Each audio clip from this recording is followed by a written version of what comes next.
Serius sawito cinta hian doang Tuhan halaki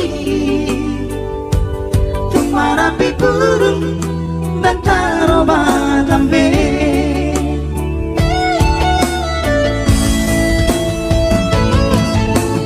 dan dia ube marme ameam dan dia ube marsan diwara dan dia ube paralangan walau ada nora asal takut paralita tabut kamalet barang baru tak lupa masa lalu unang desa imot isude diak kana hea mampan kecewa di rohanta tama aku mang sadias di rohanta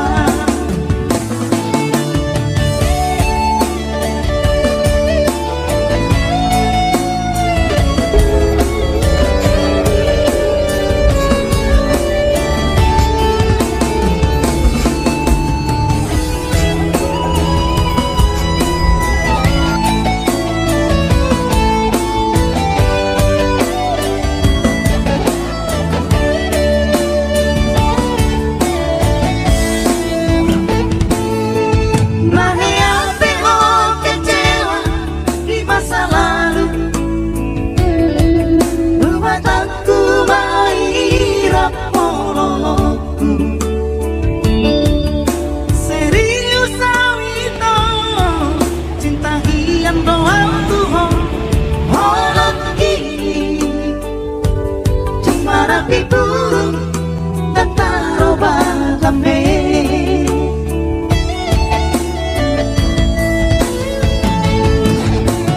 dan dia ube marme ameam dan dia ube marsan diwara dan dia ube di paralangan walau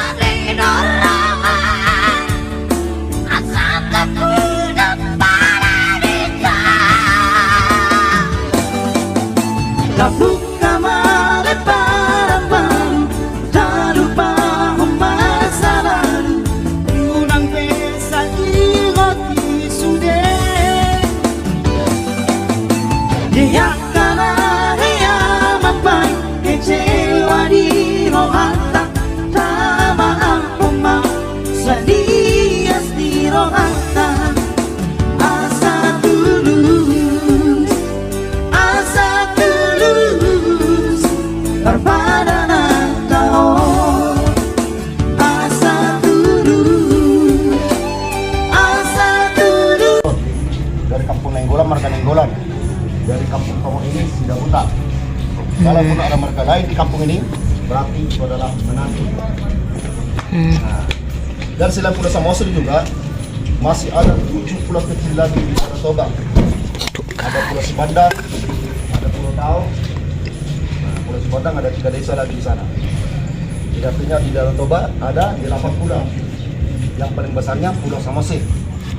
Dan di dalam Pulau Samosir juga masih ada lagi danau. Nah, kalau tadi kita melihat ada bukit, di atas bukit itu masih ada 3 kecamatan lagi. Ada 2 danau di atas bukit itu. Danau Sidihoni dengan Danau Natona.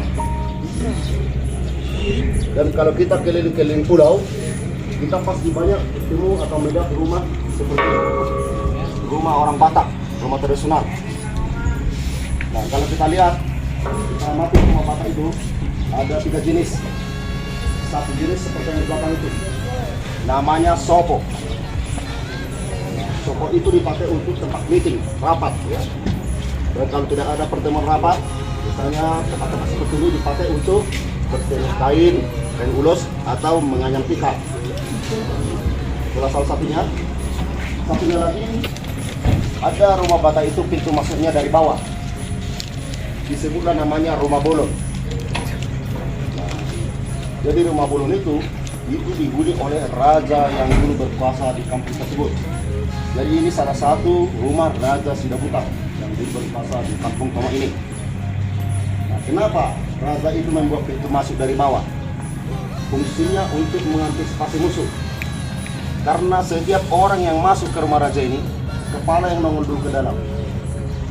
Dulu di kanan kiri tangga itu selalu ada penjaga pintu memegang pedang. Dan pintunya itu sekaligus jadi lantai. Setiap orang yang mau masuk ke dalam rumah, dia harus menolak pintu dari ke atas. Begitu pintu bergerak, jadi siapa yang masuk? Yang ke musuh dipancung dulu. Itu mengantisipasi musuh, karena rumah raja. Beda dengan yang tiga ini. Yang tiga ini kita lihat pintunya kecil, seperti jendela. Nah, kalau ini tadi rumah bolon, artinya rumah besar. Nah, ini namanya rumah siaporik. Aporik itu artinya burung kecil, rumah burung. Nah, jadi rumah seperti ini dihuni oleh penduduk biasa. Walaupun itu rumah penduduk, kalau kita masuk ke dalam rumah bata itu, seorang raja pun berkunjung ke rumah penduduk, raja juga harus memberikan hormat untuk seorang yang punya rumah. Itu filosofinya, makanya pintu rumah kecil. Nah, kalau tidak tunduk, malah bisa terantuk di sana. Jadi semua dipaksa untuk tunduk ya. Dan tempat rumah bata ini juga tidak ada main paku, main pasah saja. Tidak ada paku ya. Nanti kalau siapa yang menemukan 30 cm dari ujung dinding rumah bata ini, ada di sana pen kecil. Kalau pen kecil itu kita cabut, rumah ini bisa lepas semua. Jadi rumah bata ini bisa dipindah-pindah. Nah, jadi orang Batak itu aslinya dulu kalau memang lahan pertanian itu dianggap sudah tidak subur lagi di sini, pindah lahan pertanian, rumahnya pun dibawa juga. Nah, nanti kalau adik-adik nanti sudah berhasil, pergilah belajar. Kalau nanti jalan-jalan ke Bali, loh di Bali banyak sekali rumah Batak. Nah, itu adalah orang Batak yang dari Samosir. Setelah sukses di Bali, di tanah di sana, rumahnya dikirim dari sini. Tetapi kasihnya rumah Batak ini hanya 90%. Kenapa? Karena atapnya sudah diganti pakai seng. Kalau dulunya dari ujung ya. Nah, dan adik-adik, nah kita perhatikan rumah Batak ini, tiang-tiangnya banyak sekali yang tidak sembarangan pohon. Harus dipilih dulu pohon yang berkualitas yang bagus. Jenis pohon besi. Jadi karena pembuatan rumah Batak ini dulu memakan waktu yang cukup lama, bertahun-tahun dari pembuatan sebuah rumah. Nah, pemilihan mulai dari pemilihan kayu, belum lagi dipahat, belum lagi diukir. Jadi memakan porsi yang cukup lama dalam pembuatan sebuah rumah Batak. Jadi kalau dulu orang Batak itu punya anak 3 orang, 4 orang, 5 orang, kalau semua hanya sudah berumah tangga, bapak itu belum tentu mampu memberikan satu rumah untuk satu orang anak. Alasannya itu tadi, karena pembuatan rumah Batak itu memakan waktu yang cukup lama.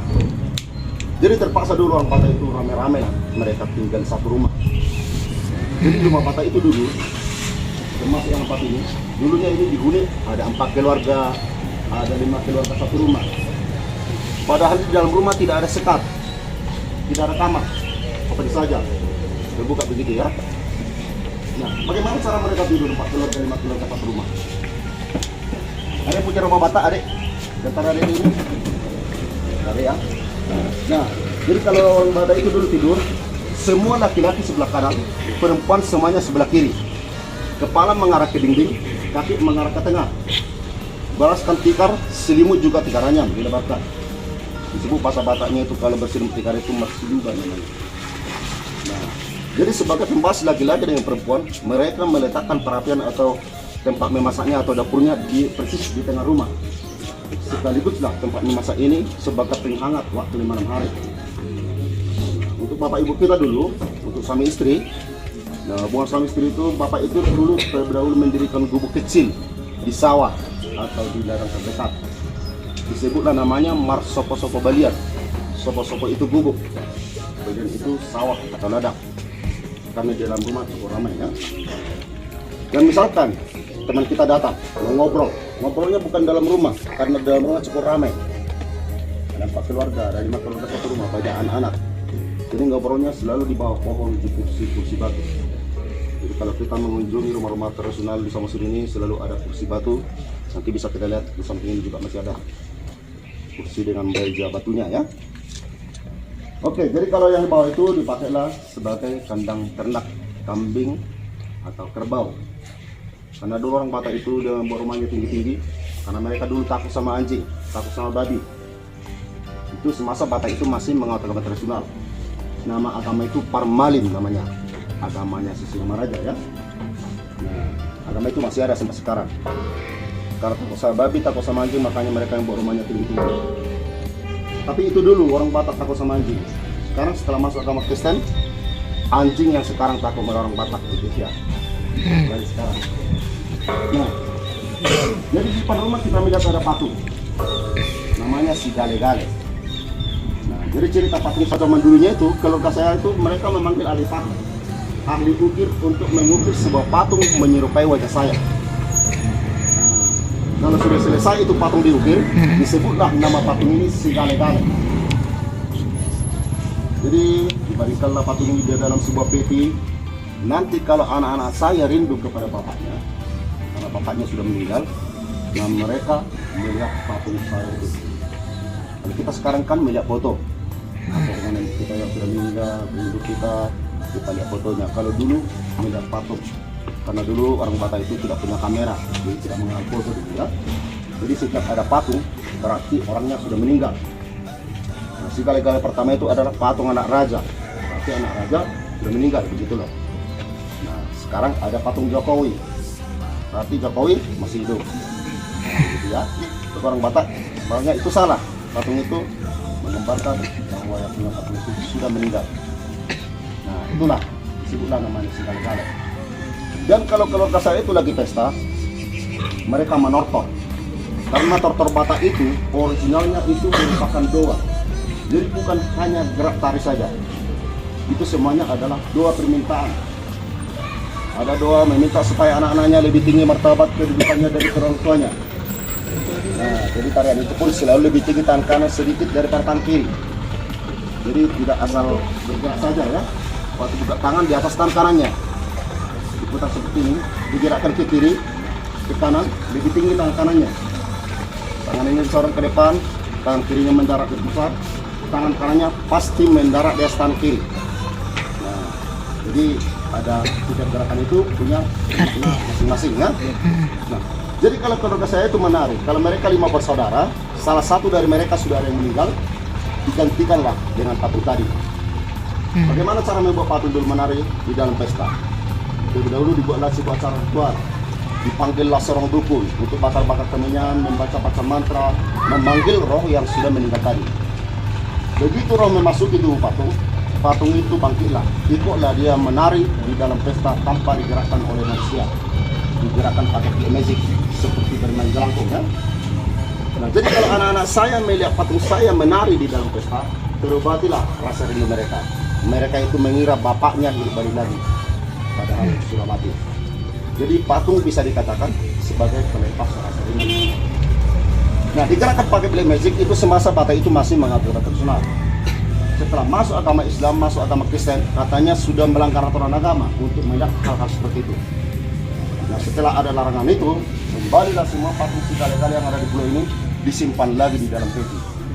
Jadi kalau dulu semasa saya itu masih kecil SD, nah kalau ada pengunjung itu melihat si Gale-Gale, Pak, di mana itu si Gale-Gale? Di dalam peti Bu. Nah, pengunjung itu membuka peti. Oh, ini si Gale-Gale. Lalu ditutup lagi. Begitulah kalau dulu pengunjung itu mau melihat patung si Gale-Gale. Tetapi orang Kampung Tomo selalu ingin menghibur para pengunjung itu dengan tarian si Gale-Gale. Karena ada larangan pakai rok, orang kampung selalu mencoba mencoba terus untuk merubah urat penggerak di dalam badan kita itu tinggal kita di patung ini. Ternyata berhasil, semuanya bisa digerakkan pakai tali karena ada larangan pakai rok.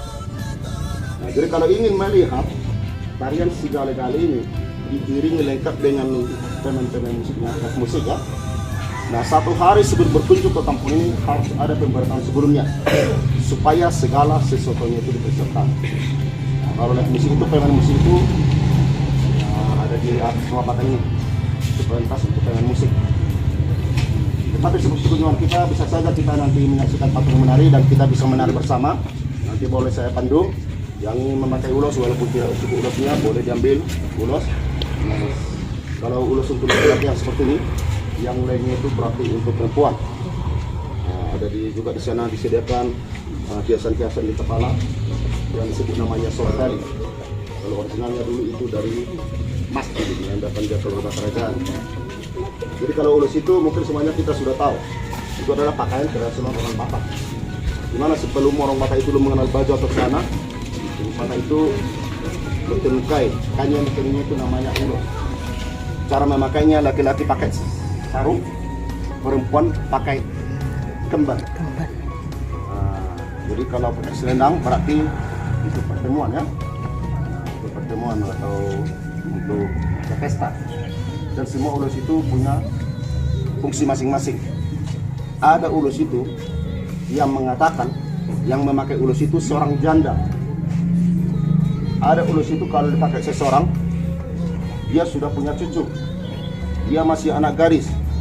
Ada ulus itu kalau dipakai seseorang semua tetangga bertanya, mau melayat kemana Pak? Siapa yang meninggal gitu loh. Nah, jadi jangan asal dipakai. Nah, begitu ya. Jadi macam-macam sekarang fungsi ulus itu. Dulunya sampai sekarang. Jadi kalau sekarang ini ulus untuk bisa dipakai kemana saja. Bisa untuk tempat beca, bisa dipajang di dinding, bisa untuk kereta ulus umum. Jadi nanti dipilih. Nah sebelum kita menonton bersama, kita saksikan dulu musik pertama, gondang pertama namanya Gondang Mula-Mula. Kasih dulu tepuk tangan. Perlopan na tabo, nialapan managot, pinaulak botari. Nung rade hami sudah di sonna tua-tua, napasobulun, songoning ng akay anak pandami, laho manortor di ulot tasadarion. Alamar mula do na denggan, jalamar mula do nang nauli. Atong bajamang majolo, godang mula-mulay. Bye mama, bye mapadenami.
Musik yang cukup singkat itu disebut namanya Gondang Mula-Mula atau suara permulaan bagi gondang atau para singgare-kare. Nah, jadi di sana kita diundang menari bersama. Siapa yang mau ikut, jangan malu-malu. Nah, Ayo, sila. Nari ke depan. Gak apa-apa, nari. Ayo, gak apa-apa, ayo, maju. Gak apa-apa, rame-rame. Ayo nak rame-rame. Ayo. Iya, rugi kalau nggak nari. Ada berkatnya. Ayo, ada berkatnya. Ayo. supaya pangkat martabat. Iya, ada naik berkat, ada berkatnya Bu. Ayo cepat naik. Ada apa? Ada istilahnya kalau nari itu nari tidak ada berkat. Ada dapat rezeki, dapat apa? Rugi nggak nari. Udah menor terkali ya. Ayo kita di sana deh. Ayo diambil. Saya pun mau. Ini untuk Cewek. Ibu boleh ngambil Perempuan. saya Bu. Ambil Punya kucing. Silakan ambil. Ambil kanci kita.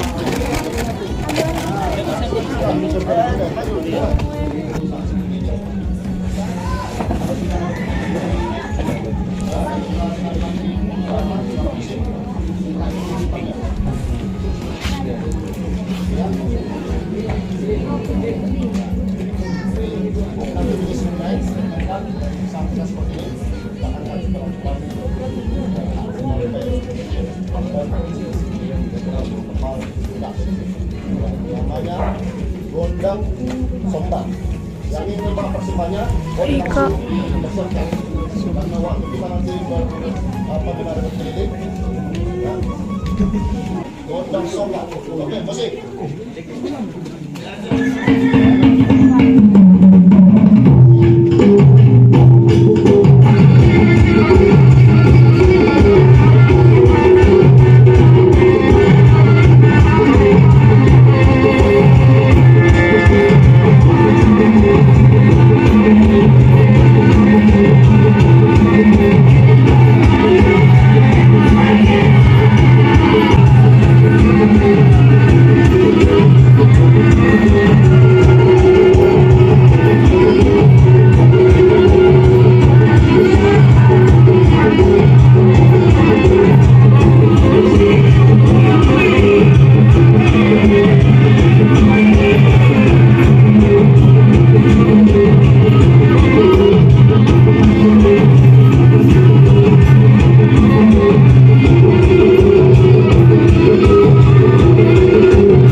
Ni solo malinna saha matubottean ngunga saha beulaut tadi sadarion say saha matu pangabean saha matu kakorasan marcos sinami bain magodang hasahatani laos padonguma tu si tiu-tiui.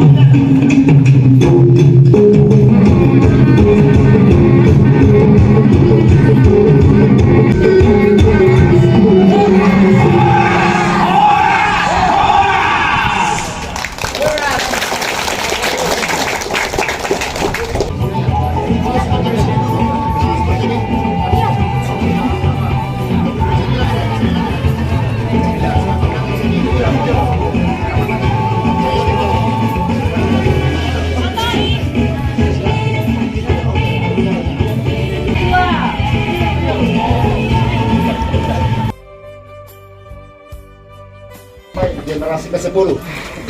Kalau generasi ke-11 sampai generasi saya, kami itu sudah punya kuburan di luar lokasi ini. Jadi saya, di Indonesia negara kerajaan, saya lah yang jadi raja di kampung ini. Jadi sekarang adik-adik lagi mendengar pangeran ini bercerita ya. Oke. Nah, jadi di antara kuburan-kuburan ini, yang paling tua, yang ada di pada presiden yang ada telur ini. Nah, di dalam kuburan batu inilah raja pertama itu dimakamkan. Karena pada kuburan ini masih memakan apa dari batu, orang lebih seperti inilah. Dia memperkenalkan dulu, mengukir patung, menyerupai wajah raja. Ini kuburan raja kedua. Raja kedua ini statusnya adalah cucu. Karena pada waktu raja pertama meninggal, nah anak-anaknya sudah cukup tua. Yang tidak ada lagi yang mampu memimpin kerajaan. Jadi kerajaan diserahkan ke cucu pertamanya. Nah, kalau nama raja pertama, Ompu Soribuntu Sidabuta. Ompu itu adalah panggilan untuk nenek moyang, nenek tua. Nah, Ompu Soribuntu. Soribuntu itu namanya, Sidabuta itu marganya. Nah, ini raja kedua namanya Ompu Ujung Lebarita Sidabuta. Jadi bentuk kedua kuburan ini seperti peti, seperti box. Tutup sebelah atas ini dibagi dua. Kalau mau buka tutup yang depan, tarik ke depan, yang di belakang ditolak ke belakang. Dulu raja ini punya rambut panjang. Jadi lelaki rambut panjang di Samosir ini beda dengan lelaki rambut panjang di kota-kota lain. Nah, kalau di Jakarta, mungkin akan di Medan, dia itu menandakan dia ke masa kampung gitu ya. Nah kalau sini menandakan dua orang Batak yang masih mengadakan tradisional dan diyakini kalau saya pesta Paling sedikit katanya dia sudah mampu menghidupkan Guzan sementara waktu. Dengan pembajak itu bukan sembarangan saja ya. Agama formalin. Nah, jadi kalau kuburan-kuburan kecil, mereka ini bukan anak-anak. Mereka ini adalah surga raja yang masa dulu dikuburkan di tebing-tebing batu. Ya. Setelah 6 tahun, 7 tahun ke depan, diambillah tulang belulangnya, dibersihkan, disimpanlah ke dalam kuburan batu kecil ini. Mereka masih menganut agama tradisional. Nah, yang paling pinggir adalah raja ketiga.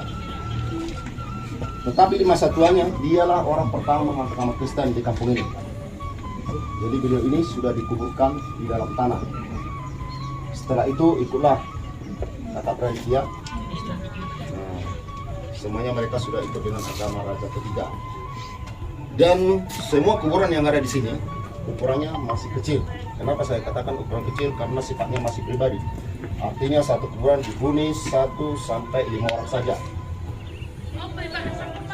Mana tahu nanti saya katakan ini ukuran kecil, mana tahu nanti ada itu keliling pulau, melihat ada bangunan yang mega di Pulau Samosir ini, mungkin rumah bupati, mungkin rumah kabinet selain ini, begitu ya. Nah, jadi rumah mega di Samosir ini belum tentu rumah, boleh saja itu kuburan.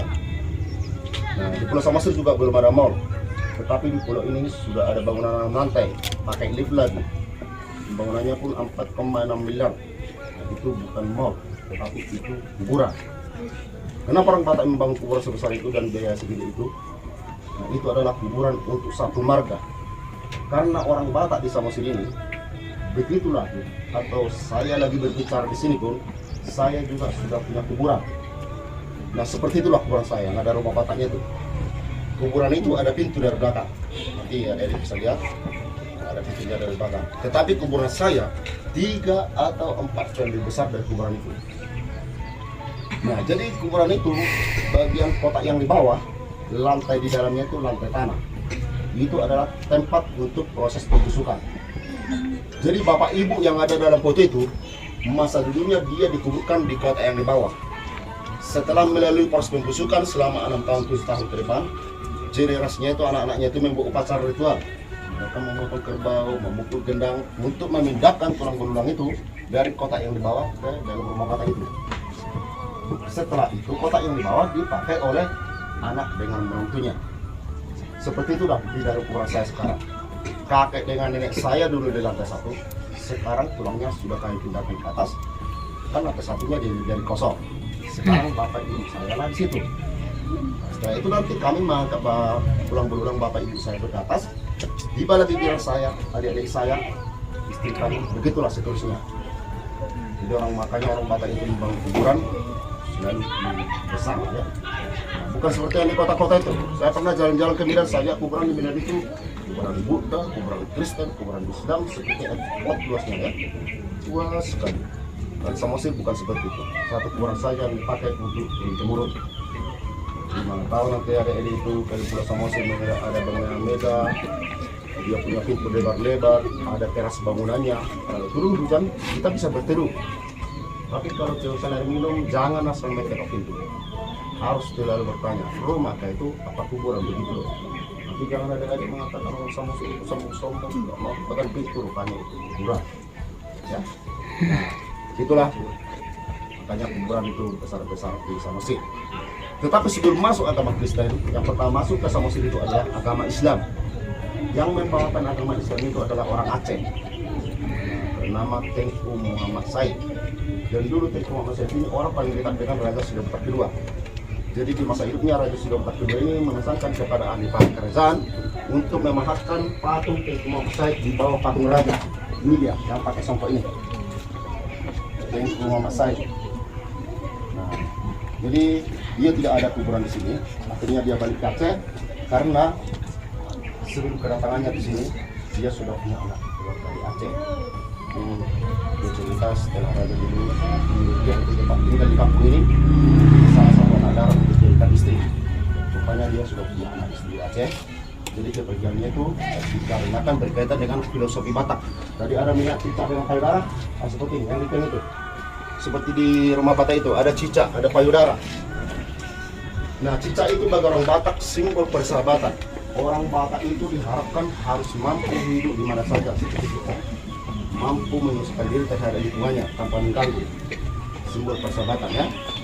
Nah, cicak menghadap ke payudara itu artinya sejauh manapun Batak itu pergi, dia tidak akan lupa dengan ibu yang pernah menyusui dia. Itu artinya cicak menghadap ke payudara. Ada 4 payudara di depan cicak, itu bukan berarti Batak itu dulu punya 4, tidak ada seperti itu ya. Nah, di sana ada 4. Nah, itu masing-masing simbol. Nah, payudara pertama itu disebut simbol kesucian. Sebenarnya Batak itu artinya semua lebih lembut, suci. Walaupun kadang kalau kita lihat orang Batak itu kalau bertemu 2-3 orang, kalau lagi berbicara seperti ada terangnya, dan bukan seperti itu. Simbol kesucian. Yang kedua, setia. Bagi Batak itu apalagi di Samosir ini hanya boleh bicara mati saja. Punya istri 2 itu tidak boleh. Mereka dikeluarkan dari adat, diusir dari kampung. Nah, sekarang yang punya istri lebih dari 1 orang. Karena semua orang Batak itu punya marga. Seperti saya, istri saya Bulkinaga. Pernah mendengar marga itu? Kalau saya menceritakan istri saya, itu artinya saya itu dianggap sudah tidak menghargai marga dunia. Nah, otomatis nanti saya tidak akan berani menginjakkan kaki di kampungnya Sinaga itu. Nanti saya pergi jalan-jalan ke Gunung Maria ya. Dan nanti saya jalan-jalan ke Gunung Maria, bertemulah saya nanti dengan seorang Batak di sana. Nah, kalau kalian berkenalan, Batak itu berkenalan kalian tidak pernah namanya, tetapi marganya. Kalau saya mengatakan Horas Sidabuta, kalau dia mengatakan marganya Sinaga, rasa terkejut saya pasti datang. Jangan sampai tahu lah dia itu saya itu pernah menceraikan seorang perempuannya. Sebab tahu dengan saya yang Sinaga di sana sudah tidak ada lagi. Itu dia simbol kesetiaan. Nah, payudara ketiga disebutlah itu simbol kekayaan. Bagi Batak itu dipandang kaya jika dipandang dari segi harta. Batak itu pun kalau bertemu, Horas Pak, berapa Bapak terima dari bulan ini? Bukan itu yang ditanya. Ada yang tahu apa yang ditanya? Sudah berapa anak? Jumlah anaknya yang ditanya. Ibu guru di sana sudah punya anak? Sudah Pak. Berapa orang? 2 Pak ini. 2 orang. Saya lebih kaya dari ibu gurunya. Kenapa? Ukurannya. Karena saya mampu menyekolahkan 4 orang. Nanti kalau anak kami itu sama-sama kami sekolahkan di bagian hukum, itu nanti punya pengacara 2 orang, nanti saya punya 4 orang. Nah, karena Batak itu semiskin apapun Batak itu, anaknya pasti sekolah. Makanya kalian kita sekolah. Bapak juga akan melakukan hal apa saja untuk mencari uang ini seperti dia. Karena saya lihat ini semuanya agak mirip dengan saya Pak. Batak ini rata-rata semuanya pasti ada cara makannya ya. Nah, itu dia simbol kekayaan. Anak itulah hartanya. Nah, payudara terakhir disebut itu simbol kesuburan. Arti subur, Batak itu kalau melihat yang kurus atau seorang ibu Batak kalau melihat calon menantunya itu langsing atau kurus, Nggak diterima. ibu Batak itu pasti menunjukkan muka yang cemberut. Dia langsung makan. Dari terakhir kau sudah susah keluar dia. Begitu dibilang ibu Batak itu sama dengan dia. Kalau melihat calon menantunya itu langsing atau kurus. Kenapa? Ibu Batak itu dalam pikirannya ini calon menantu ini mungkin tidak ada beras di rumahnya, ada lagi kurang makan, ada lagi kurang sehat, jadi lagi takut sakit, bakal menyusahkan. Jadi memilih perempuan untuk menyenangkan hati ibu Batak di Samosir, ada pendampingnya harus memilih yang subur-subur. Tomok itu singkatan dari bahasa Batak dari tomok artinya tegak gemuk. Tong mok mok. Siapa yang merasa dirinya gemuk-gemuk? Tong mok mok. Setelah selesai sekolah datang ke Sarjana ya. Oke. Karena semua rata-rata Batak di kampung ini, di Samosir ini, seorang perantau kalau balik dari Jakarta datang ke kampung ini berkunjung kepada ibunya, kalau perantau itu pulang dengan badan kurus mungkin ataupun dia lagi diet. Jadi masyarakat itu masyarakat Batak itu mengira atau mamanya langsung berkata seperti ini, di kampung ini sajalah kita nak ngapain lagi kau balik ke Jakarta? Taunya mama suka kalah di sana. Segitu dia bilang. Kalau melihat anak itu tadi pulang dari kurus, tapi kalau balik dia badan gemuk sibuk, anak kecil terus semuanya pasti ramai-ramai mendekat. Tegak, taring, apa lagi gemuk ya, subur. Nah itulah simbol kesuburan. Jadi memilih pasangan hidup itu harus yang subur. menjaga yang makmur. Nah, itulah simbolnya orang Batak. Jadi simbol kesetiaan itu yang membuat teman saya kembali kepada kedaulatan Aceh. Dan Batak itu juga mereka lebih senang disebut bangso. Bangso Batak. Kenapa Batak itu selalu mengatakan diri mereka itu bangso? Artinya bangsa. Karena selain punya bahasa, orang Batak itu juga punya aksara. Ada yang pernah melihat aksara Batak? Nah, nanti kalau ada yang membaca, karena di sini aksara itu masih tergaris SD SMP. Nah, ada nanti jalan Diponegoro, jalan Patimura, ada coretan seperti ini. Nah, itu tulisan Batak. Semua masyarakat bisa baca. Bacaannya ini Hot Mahodi Adat. Hot Mahodi Adat. Artinya kita pegang teguh untuk adat. Nah, Batak disebut bangsa karena dia punya bahasa tersendiri, punya tulisan tersendiri, aksara, punya penanggalan, kalender, itu melihat hari-hari bagus, ya. Nah, punya simbol cicak dengan payudara, punya bendera putih merah hitam. Jadi kemanapun kita mengangkat pandangan kita, ornamen Batak itu selalu 3 warna, putih merah hitam. Batak apapun dia, Batak Karo pun dia, Batak Pak, Batak Sembalungun. Ketiga warna ini menyimbolkan Batak itu hanya percaya dengan dunia. Yang putih itu simbol daripada dunia surga, merah dunia kehidupan seperti kita yang di bumi, hitam itu dunia kematian. Dan Batak juga punya agama. Itu namanya tadi, agamanya Parmalik. Jadi makanya disebut bangsa. Jadi baiklah, seperti itulah adik sekalian yang bisa saya paparkan tentang sejarah daripada ukuran Raja Sidah Butar. Jadi kalau tadi kita masuk ke sebelah kiri makam, jalanan nanti kita dari sebelah harus kanan. keluar. Itu mata dan tunggannya supaya semua kita itu langkah kanan berrezeki. Begitu nanti berputar sedikit ke arah kiri terus lurus langsung ke tapak. Yang ingin belanja harus pandai-pandailah menawar. Ada Tanya silsilah dalam soal silsilah. Silsilah dalam soal. Tanda tanya instruksi tanya. Ada soalnya tuh silsilah. Kalau mau berfoto-foto boleh dengan sopan.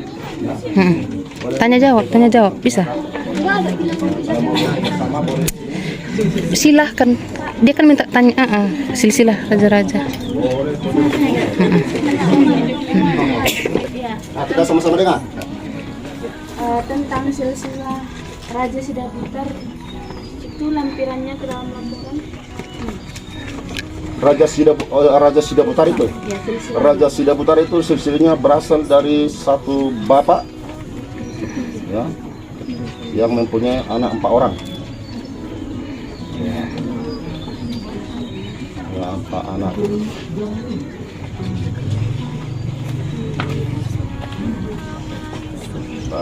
Anak pertama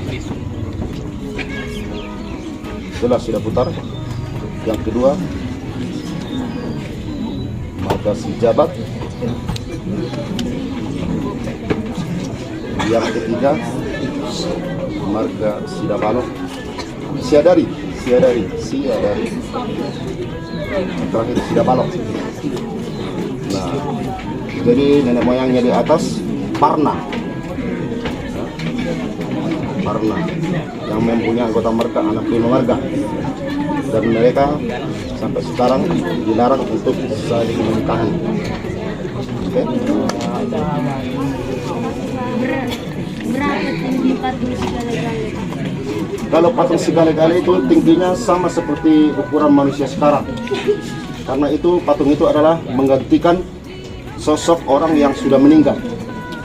Nah, diusahakan semirip mungkin. Nah, jadi kalau panjang yang meninggal itu 165, patungnya juga sepanjang itu 165 cm begitu.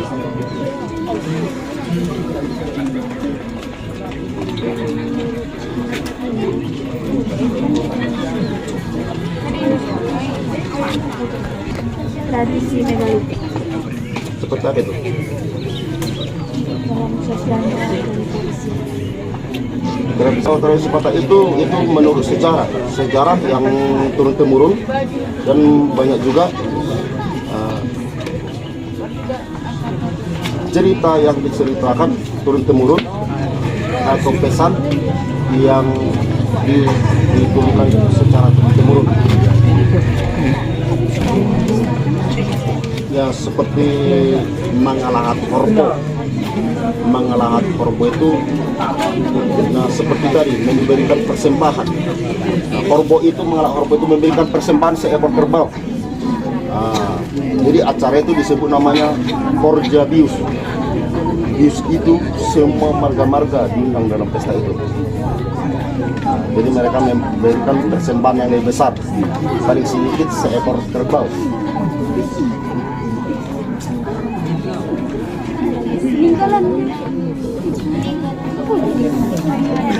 Sarkofagus. Sarkofagus itu kuburan batu. Sarkofagus, nak, sarkofagus. Bagus ya. Dan meja-meja batu, serta